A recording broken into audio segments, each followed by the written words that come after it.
ちっちゃい頃はよく動物博士になりたいって思ってたぐらい、まあ、生き物が好きで、今もよく生き物系の動画とかなんかそういうのは見てますな。やっぱり珍獣とかそういうのが好きなの？はい。哺乳類、爬虫類問わず？そうやな。魚はどうですか？魚類は。まあ魚類も書いてます。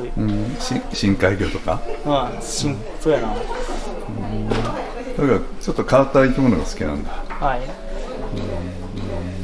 結構特にさっき出した動物チャンネルキロキロ結構マニアックな、普通の人はまず知らんような生き物の解説とか生態とかやってるからすごい参考になってます。